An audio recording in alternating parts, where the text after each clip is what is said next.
하나님 아버지 감사합니다.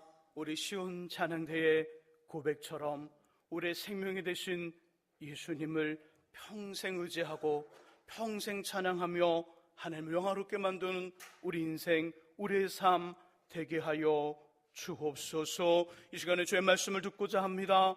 성령님 우리에게 들을 수 있는 귀와 볼 수 있는 눈과 깨닫는 마음 주시고 깨달은 그대로 순종하고 살아가 하나님의 놀라운 약속들, 말씀의 약속들 우리의 것 되게 하여 주옵소서. 예수 그리스도의 이름으로 기도합니다. 아멘. 이 아침에 하나님의 귀한 은혜와 은총이 우리 안에 가득하시기를 예수님의 이름으로 축원합니다. 우리 마음으로요 앞뒤 옆에 계신 분들과 함께 가장 밝은 웃음으로 참 잘 오셨습니다, 큰 은혜 받으시기 바랍니다라고 인사하겠습니다. 참 잘 오셨습니다, 큰 은혜 받으시기 바랍니다. 참 잘 오셨습니다, 큰 은혜 받으시기 바랍니다. 이제 서로를 보시고요 이쪽은 저쪽을 저쪽은 이쪽을 손을 들며 인사하겠습니다. 참 잘 오셨습니다, 큰 은혜 받으시기 바랍니다. 참 잘 오셨습니다, 큰 은혜 받으시기 바랍니다. 오늘은요 종려 주일입니다. 우리들의 죄를 용서하시기에 예수님이 십자가의 죄인으로 죽으시기 위하여 예루살렘으로 들어가신 것을 기억하여 기념하는 주일이지요. 종려주일을 마치고요 다음 주 부활주일이 되기까지 한 주간을 고난주간이라 부릅니다. 이 기간에 주님은 목요일에 성경의 예언대로 군인들에게 잡혀 금요일에 십자가에서 죽으시고 주일 새벽에 다시 살아나셨지요. 십자가에서 죽으시고 부활하신 주님을 믿는 모든 사람들은 죄로부터 용서를 받고 구원과 하나님 나라에 영원토록 살아가는 영생의 선물을 받습니다. 무엇으로요? 예수님을 믿는 믿음으로. 주님 다시 오실 때까지 우리 생명 다하여 하나님 앞에 설 때까지 예수를 믿는 믿음, 어떤 상황과 어떤 일, 모든 일 가운데서도 끝까지 견고하게 지켜나가시기를 주님의 이름으로 축복합니다. 함께 읽은 본문은요 예수님이 예루살렘에 들어가시는 것과 그를 맞이하는 사람들의 이야기입니다. 저는 오늘 말씀을 준비하면서 곰곰이 묵상해 보았습니다. 오늘 본문의 사건은 분명히 2000년 전의 사건, 2000년 전의 사건이고요 2000년 전의 종려주일이 현대를 살아가는 우리들에게, 그리고 우리의 후손들, 우리의 자녀들, 믿음의 후손들에게 어떤 의미가 있을까? 매해 종려주일 1년에 한 번씩 맞이하지요. 이 종려주일이 갖고 있는 의미 어떻게 해석하면 될까 곰곰이 묵상해 보았습니다. 그리고 이런 답을 찾아보았습니다. 저와 여러분들과 그리고 우리 믿음의 후손들에게 종려주일은 주님의 죽으심과 부활하심을 기억하는 것과 함께 천국의 성도들이 거할 곳을 준비하신 후에 다시 오겠다는 예수님의 재림을 어떻게 준비해야 되는가의 모범적인 답, 오늘 본문 속에 등장하는 종려주일을 맞이하는 사람들의 모습 속에 그 답이 있음을 깨달았습니다. 다시 오시는 주님을 어떻게 준비하면 될까요? 본문은 이렇게 말씀합니다. 본문은 예수님 말씀에 즉시 순종함으로 준비하라. 주님의 말씀에 즉시 순종함으로 다시 오시는 예수님을 맞이하는 우리가 되라 말씀하고 있다는 것이지요. 28절과 29절을 함께 읽어봅니다. 본문 28절과 29절 같이 읽습니다. 예수께서 이 말씀을 하시고 예루살렘을 향하여 가시더라. 감람원이라 불리는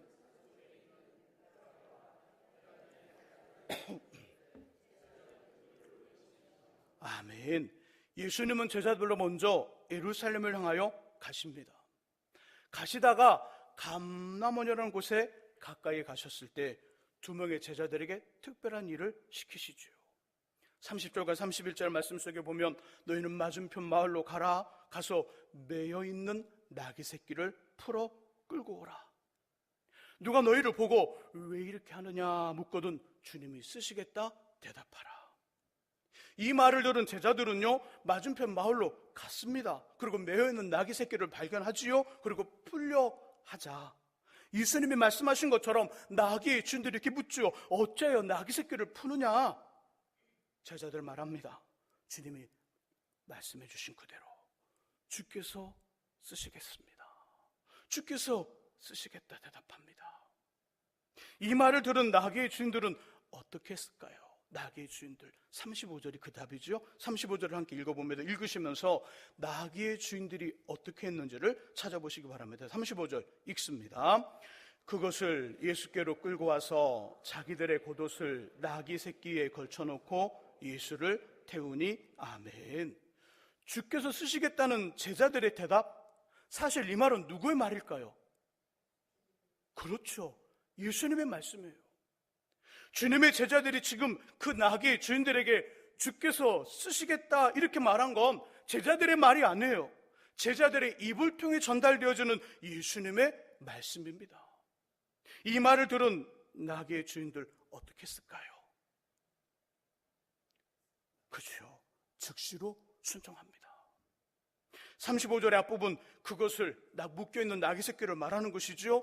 그것을 예수께로 끌고 와서, 나귀의 주인들이 내놓지 않았으면, 나귀의 주인들이 즉시 주지 않았으면 제자들이 가지고 오지 못할 그 나귀 새끼가 지금 예수님 앞에 도착했다는 거예요.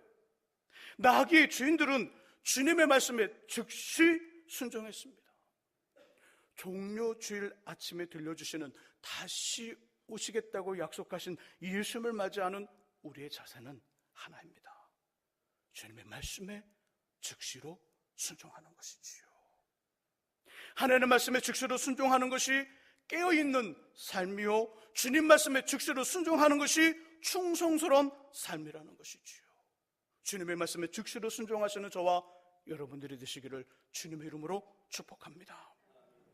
하지만 본문은요, 몇 가지 이유로 나귀의 주인들이 주님의 말씀에 즉시로 순종하기가 쉽지 않았음을 이야기하고 있습니다. 첫 번째 이유는 나귀이기 때문입니다. 그 동물이 나귀이기 때문에. 30절의 중간 부분 이렇게 표현하죠. 나귀 새끼가 매여 있는 것을 보리니, 나귀 새끼, 나귀예요. 죄송해요, 꼭 욕 같아서. 나귀예요, 나귀. 이스라엘에서 나귀는요, 매우 중요한 동물입니다. 히브리인들에게 이렇게 말을 했다면, 여기 말이 있어요. 말과 나귀가 있는데 어느 것을 선택하라고 이 히브리인들에게 말한다면 무엇을 선택할 것 같아요? 비싸고 멋있고 갈기를 휘날리는 아주 멋진 말일까요? 아니면 키가 작고 볼품없는 나귀일까요? 어떤 거 선택할까요? 여러분 어떤 거 선택하실래요? 말인가요? 낙인가요? 말이지요. 근데 히브리인들은요, 나귀를 선택해요. 왜냐하면 그 지역이요, 우리처럼 평평한 지역이 아니라 울퉁불퉁해요. 길 자체가 울퉁불퉁하고요, 산악이 많아요. 산악지대가 많기 때문에 말이 아닌 나귀를 선택해요. 갈기를 휘날리며 멋지게 달리는 말은 평평한 평화에서는 필수품이지만, 산악지대에서는 울퉁불퉁한 길이 있는 곳에는요, 장단지와 허벅지가 두껍고요, 키가 크지 않아 무거운 짐을 싣고 오랫동안 운반할 수 있는 힘 좋은 나귀가 더 중요해요. 그것을 어떻게 하려는 거예요? 달라는 거예요. 그것을 내놓으라는 것이지요. 주는 것입니다. 그것도 새끼를. 주님이 쓰시겠다는 말씀에 즉시로 순종하기가 쉽지 않아요. 두 번째 이유는 아직 아무도 타보지 않았기 때문입니다. 30절의 중간 부분에 표현하기를 아직 아무도 타보지 않은, 아무도 타지 않았어요.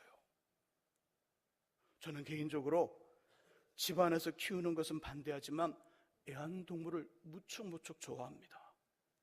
어느 날 가게에서 찜해온 것이 있어요. 찜. 제일 좋아하는, 정말 좋아하는 예쁜 가정을 찜해놓고요, 분양받아 집으로 데리고 왔어요. 근데 옆에 사는 사람이 달래요. 자기 마음에 든다고. 어떻게 할까요? 줘야 돼요? 주지 말아야 돼요? 그래도 목사님인데 아직 정을 못 댔어요. 데리고 온 이 예쁜 강아지하고 정도 못 됐고요, 이름도 못 지어줬어요. 산책도 놀이도 한번 제대로 못했어요. 근데 달라고 그래요. 달라고 그래요. 어떻게 해야 되지요? 줘야 돼요? 주지 말아야 돼요? 맞아요, 맞아요. 당연히 줄 수 없어요. 줄 수 없어요. 그 사람과의 관계가 단절이 되어도 줄 수 없어요. 만일 이 강아지가 커서 안 커셔서 새끼 강아지를 낳으면 줄 수는 있으나 이 예쁜 강아지를 줄 수는 없어요. 하지만 본문의 나귀의 주인들은 주님이 쓰시겠다는 말 한마디에 아직 아무도 타보지 않은 나귀 새끼를 말없이 내줍니다. 하나님 말씀 즉시로 순종하는 것 말처럼 쉽지 않습니다.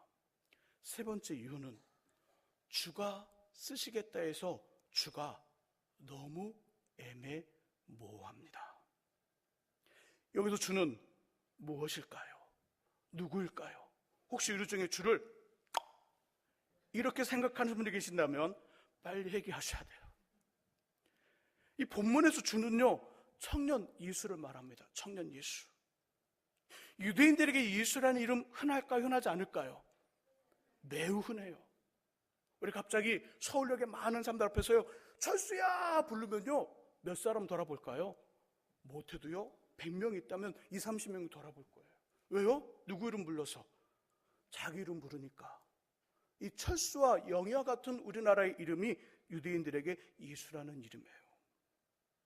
그런 이름을 가진 젊은 청년, 이 예수가 나귀 새끼를 보내래요. 나귀 새끼를. 정도 안 뗐는데, 한 번도 안 타봤는데, 너무나도 중요한 건데 이걸 보내래요. 분명 주인들의 마음에 그 사람이 누구일까라는 갈등 일어났겠지요. 네 번째 이유는요, 다음 이야기가 없어요. 다음 이야기가 28절에서 40절까지 12절 눈을 크게 뜨고요 자세히 살펴보아도 주님이 나귀 새끼를 유용하신 후에 어떻게 하시겠다는 다음 이야기가 안 나와요. 다음 이야기가 다시 원래의 자리로 갖다 준다든지 사용료를 낸다든지 예루살렘에서 사역을 마칠 때까지 사용하시겠다든지 다음 말씀이 있어야 되는데 다음 말씀이 없어요. 그 부분이 발견되지 않아요. 도대체 종료주의를 위해 이 나귀 새끼는 어떻게 되었을까요? 아는 분 계셔요? 없어요. 왜 모를까요? 주님이 말씀하지 않았어요.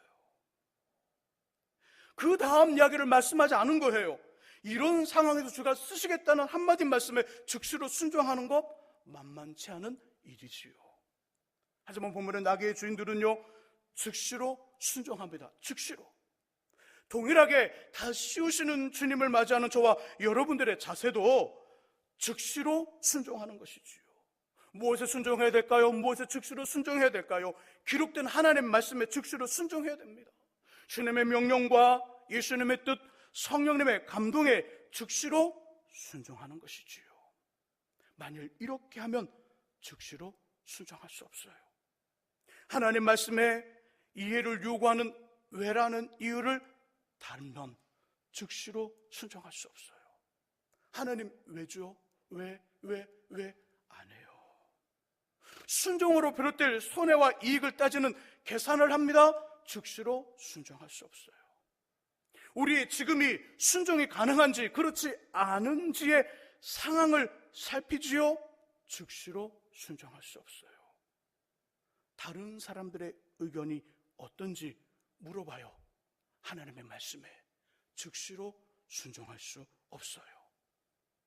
말씀하시고 명령하시며 보여주시는 뜻과 주시는 감동의 많은 이유와 손익 계산과 환경과 여건, 주변 사람들을 넘어서서 이것들을 주신 하나님만 바라보며 행동으로 옮길 때 즉시 순종 가능합니다. 요한복음 2장 1절 이하에는요 주님과 그의 어머니 마리아가 함께 참석한 갈릴리 가나의 혼인잔치가 나옵니다. 그런데 잔치 중간에 포도주가 떨어졌지요. 마리아는 하인들에게 이렇게 말합니다. 예수가 어떤 말씀을 하시든지 그대로 해라. 그리고 주님은 이 하인들에게 항아리 물을 가득 채우라 하고요 그 물을 연회장에게 갖다 주라고 합니다. 만일 저 여러분들이 물이 담긴 항아리 앞에 있는 하인들이라면 어떻게 하시겠습니까? 지금 필요한 것은 물인가요? 포도주인가요? 포도주예요. 잔치의 총책임자 연회장이 요구하는 것은 물인가요? 포도주인가요? 포도주예요. 그리고 항아리에 담겨진 건 물인가요? 포도주인가요? 물이에요. 이거 갖다 주래요. 어떻게 하시겠습니까? 연회장에 갖다 주라는 예수님의 말씀 앞에 이유를 만드는 사람은 이럴 거예요. 주님, 왜? 주님께 왜라는 질문을 던지겠죠. 주님, 포도주가 필요한데 왜 물을 갖다 주라고 하십니까? 지금 포도주가 필요한데 왜 물을 갖다 주라고 하십니까? 왜죠, 주님, 왜? 그러면서 갖다 주지 않아요. 예수님 말씀에 손익 계산을 하는 사람은 마음속으로 주판을 딱 꺼내겠죠. 계산기를 열겠죠. 계산을 합니다. 이것은 분명히 물인데 연회장에 갖다 주면 어떤 일이 생길까? 그 일은 나에게 이익인가 손해인가? 그리고 이익보다는 손해라는 결론을 내립니다. 왜요? 항아리 안에 물은 아직 포도주로 변하지 않았거든요. 움직이지 않아요. 주님 말씀에 환경과 상황을 보는 사람은 잔치에 포도주가 필요한 것은 알아요. 하지만 자신이 이 필요를 해결하려고는 하지 않아요. 그리고 말을 합니다. 나에게는 그런 능력이 없어.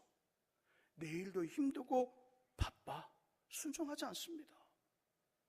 예수님 말씀에 사람들을 보는 사람은 이럴 거예요. 연회장에 물을 갖다 주었을 때 분명 연회장은 포도주가 아니라 물인 것을 알고 화를 낼 텐데, 당신 미쳤느냐고 화를 낼 텐데, 나를 우습게 하냐고 말을 할 텐데, 그러면 지금까지 나를 알고 있었던 사람들과 그 자리에 있는 손님들이 나를 보며 이상한 눈빛으로 미쳤다고 이야기를 할 것인데, 그렇게 할 수는 하지 않습니다. 또 사람들을 보는 사람은요, 같이 일을 하는 동료에게 물어볼 거예요. 포도주가 떨어졌는데 방금 전에 또 물을 연회장에 갖다 주래. 어떻게 하면 될까? 그 친구가 뭐라고 그럴까요? 갖다 줘. 예수께서 하신 말씀이잖아. 갖다 줘. 이럴까요? 아니면 야, 뭘 그 말이라고 하니? 포도주가 떨어졌는데 물을 갖다 주라고? 말도 안 되는 소리. 너를 골탕 먹이는 것이 뻔해. 듣지 않은 것으로 해. 어떤 말이 올 것 같아요? 순종하라는 말이 올까요? 아니면 모른 척하라는 말이 올까요? 당연히 모른 척하라는 말이 올 거예요. 이 말을 듣고 주님의 말씀을 무시한 채 연회장에 갖다 주지 않습니다. 하지만 본문의 하인들은 어떻게 했나요? 그것이 자신이 떠다 채운 물인 줄 알면서도 예수님의 말씀이기에 즉시로 그대로 갖다 주었지요. 그런데 놀랍게도 그 물은 최고로 맛있는 세상의 포도주로 변했습니다. 세상의 일과 사람들과의 일은 반드시 왜라는 질문으로 물어야 돼요. 사람과 사람의 일, 사람과 세상의 일은 반드시 왜라는 질문을 던져야 됩니다. 왜죠? 왜라는 질문을 던져 이유를 찾아야 돼요. 이유가 찾아지지 않거든 움직이지 마세요. 실수합니다. 사람과 사람의 일, 세상의 일은 이유를 찾아 반드시 하긴 해야 됩니다. 일하기 전에 손익 계산을 해야 돼요. 이것이 이익이 될 건가 손해가 될 건가, 손해라면 어떻게 해야 될까? 하지 말아야 돼요. 당연히 우리가 그 일을 할 수 있는지 없는지 환경과 여건을 점검해야 됩니다. 다른 사람 의견도 물어봐야 돼요. 성경 말씀 그대로 내가 가지고 있는 것이 1만인데 2만과 3만의 일을 하려 해요. 해야 될까 하지 말아야 될까요? 하지 말아야죠. 나는 1만밖에 없는데 하려는 일이 2만과 3만의 이것이 필요해요. 그럼 하지 말아야죠. 이건 미친 짓이에요. 하지 말아야 되는 거예요. 하지만 주님의 일, 하나님의 일은 그렇게 하는 게 아니에요. 주님의 일과 하나님의 일은 즉시 순종하는 것이지요. 그러면 왜 그런 말씀을 주셨는지, 왜 그렇게 명령하셨는지, 왜 그런 감동과 뜻을 보여주셨는지 이유를 알 수 있어요. 세상의 일과 사람들의 일은 먼저 물어야 됩니다. 그러나 주님의 일과 하나님의 말씀은 먼저 하셔야 됩니다. 먼저 하시면 이유를 알 수 있어요. 큰 이익을 경험하게 됩니다. 그리고 환경과 여건이 변해요. 세상에서 어느 누구보다 지혜로운 인생, 지혜로운 삶을 살아갑니다. 하인들은 왜 포도주가 떨어졌는데 물을 갖다 주라 하는지 이유를 묻지 않았어요. 이유를 묻지 않습니다. 언제 물이 포도주로 변하는지 시점을 따지지 않았어요.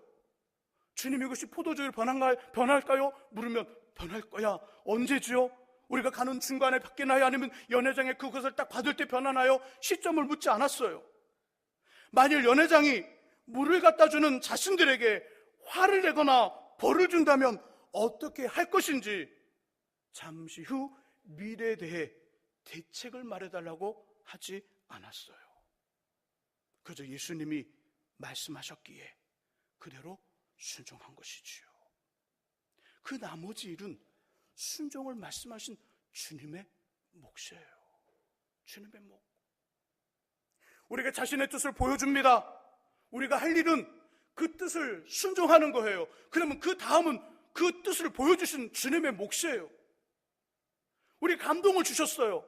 감동을 받았으면 우리 할 일은 즉시로 순종하는 거예요. 그 다음 모든 일들은 감동을 주신 하나님의 몫이에요. 명령을 말씀하셨어요. 뭐 하라고? 우리 할 일은 순종하는 거예요. 즉시로 순종하는 거예요. 그러면 그 명령을, 그 나머지 일들은 명령을 주신 주님의 몫이에요. 주님이 할 일이에요. 주님의 할 일. 우리 자꾸는 주님의 할 일을 우리가 하려고 그래요. 우리가 하려고. 그러니 즉시로 순종하여 받는 놀라운 것들을 경험할 수 없는 거지요. 하나님은 즉시 순종하는 사람을 통해 자신의 일을 이루셔요. 주님은 즉시 순종하는 사람과 함께 하시고 동행하시며 그와 같이 일을 하셔요. 그를 사용하신다는 거예요. 그래도 목사님, 저는 다 이해되고요, 납득되어지며 설득되어지면 순종하겠습니다. 하나님이 저를 이해시켜 주시고 납득시켜 주시고 설득시키시면 그때 움직이겠습니다. 이렇게 생각하고 말씀하시는 분이 있다면 하나님과의 관계에 대한 질문에 답을 하셔야 돼요. 그에게 하나님은 누구고 그에게 성도는 누구인가요? 하나님과의 관계에서 하나님이 누구고 성도가 누구인지 답을 하셔야 돼요. 그에게 명령자는 누구이고 준행자는 누구이며 그에게 주님은 누구이고 종은 누구이며 그에게 선생님은 누구이고 제자는 누구인지 가슴에 손을 얹고요 진지하게 답을 하셔야 합니다. 그리고 그 답은 이렇게 나올 거예요. 그에게 순종을 요구하시는 말씀과 명령과 뜻과 감동을 주시는 분이 하나님, 명령자, 주님, 선생님이 아니라 설득과 이해와 납득을 요구하는 그 사람이 하나님이고 명령자이며 주님이고 선생님이에요. 그러면 다 씌우시는 예수님 앞에 39절과 40절에 돌들보다 못한 인생이 되고 맙니다. 돌들보다 못한 인생. 우리 39절과 40절의 말씀을 같이 한번 읽어보죠. 39절과 40절의 말씀 같이 읽습니다. 무리 중 어떤 바리새인들이 말하되 선생이여 당신의 제자들을 책망하소서 하거늘 대답하여 이르시되 내가 너희에게 말하노니 만일 이 사람들이 침묵하면 돌들이 소리 지르리라 하시니라. 아멘. 돌들보다 못한 인생, 당시의 바리새인들을 말합니다. 이들은 이렇게 주님의 말씀에 반응했어요. 주님의 말씀에 그럴싸한 이유를 만들고요, 그 그럴싸한 이유를 이용해 도리어 큰 소리를 냅니다. 다른 부분 말아요. 주님, 이 사람들이 소리 지르는 것, 호산나 호산나는 소리를 멈추게 해주십시오. 멈추게 해주십시오. 하나님 말씀이 그대로 예언되어져 있고 지금 이루어지고 있는데 멈춰달라는 거예요. 멈춰달라는 거예요. 큰 소리를 내며 순종하지 않았어요. 뿐만 아니라 순종하고자 하는 사람들을 그럴싸한 이유로 막아 순종하지 못하게 했지요. 사랑하는 성도 여러분, 우리를 구원하시는 메시아, 왕 되신 예수께서 초라한 낙이, 그것도 새끼를 타고 하늘 아버지의 집에 있는 예루살렘으로 들어가신 것은요, 보라 내 왕이 내게 임하시나니 그는 공의로우시며 구원을 베푸시며 겸손하여서 나귀를 타시나니 나귀의 작은 것 곧 나귀 새끼니라. 이렇게 미리 예언한 스가랴 9장 9절의 말씀을 이루기 위한 것이에요. 그런데 이 예언의 말씀 어떻게 이루어졌나요? 당사자인 주님과 놀랍게도 주가 쓰시겠다는 예수님 말씀에 즉시로 순종한 나귀의 주인들을 통해 그대로 성취되었어요. 이처럼 하나님 말씀에 즉시로 순종하면 우리를 통해 성경의 내용이 이루어져요. 말씀의 약속들, 말씀에 기록된 이야기들이 즉시로 순종하는 우리를 통해 이루어진다는 거예요. 이거 한번 경험해보고 싶지 않으세요? 평생을 살면서 우리가 하나님 앞에 서고 예수님 앞에 서고 구원받아 천국에 갔는데 하나님 앞에 섰을 때 한 번도 내 인생을 통하여 하나님 말씀, 기록된 말씀이 이루어진 어떤 증거가 없어요. 하나도 안 이루어졌어요. 나를 통해 하나도. 반대로 우리가 하나님 앞에 섰을 때 우리를 통해 하나님 말씀이 이루어졌어요. 이것도 이루어졌고 저것도 이루어졌어요. 하나님 말씀이 이루어지는 방법은 그 말씀에 즉시로 순종할 때 이루어진다는 거예요. 성경의 내용만 이루어지나요? 아니지요. 우리가 생각하지 못한 좋은 것들을 경험하고요, 놀라운 은혜와 복을 받게 됩니다. 바울 선생님은 이렇게 말씀하셨어요. 하나님은 자기를 사랑하는 자들을 위하여 예비하시되 예비하신 모든 것은 눈으로 보지 못하고 귀로 듣지 못하고 사람의 마음으로 생각해보지 못한 것들이더라. 하나님 말씀에 순종하는 사람들, 즉시로 순종하는 사람들에게 예비하신 모든 것들은 눈으로 귀로 사람의 마음으로 보지도 듣지도 생각해보지 못한 것들을 주신다는 거예요. 저는 저와 여러분들이 이런 복을 받기를 주의 이름으로 축복합니다. 오늘 종료주일입니다. 종료주일에 나귀 새끼를 타고 가시는 예수님의 이야기보다는 그 속에 담겨진 너무나도 중요한 사실 하나, 예수님 다시 우리들에게 오실 거예요. 오실 때 어떻게 맞이하실 거예요? 나귀 새끼, 나귀의 주인처럼 즉시로 순종하여 오시는 주님을 맞이할 겁니까? 아니면 바리새인들처럼 소리만 지르고 돌려보다 못한 인생으로 맞이하실 것입니까? 기록된 말씀과 주님의 명령과 예수님의 뜻, 성령님의 감동에 즉시로 순종하심으로 다시 오시는 주님을 잘 준비하여 맞이하고요, 하늘의 큰 복을 받는 저와 여러분들이 되시기를 예수님의 이름으로 축원합니다. 기도하겠습니다. 하나님 아버지, 하나님은 자신의 말씀에 또 그 말씀에 즉시로 순종하는 사람들을 통하여 예언의 말씀들, 성경의 말씀들을 이루시고 눈으로 보거나 귀로 듣거나 마음으로 생각하지 못한 놀라운 것들을 허락해 주시겠다고 약속하고 있습니다. 아버지, 우리들 생명 다하고 목숨 다하는 그날까지 아버지 주시는 하나님의 감동과 아버지 말씀하시는 하나님의 말씀과 기록된 성경의 말씀과 하나님의 뜻에 철저히 순종하는, 즉시로 순종하는 우리가 되어 주님 다시 오실 때 잘했다, 정말 잘했다 칭찬받는 우리 모두가 되게 하여 주옵소서. 예수 그리스도의 이름으로 기도합니다. 아멘.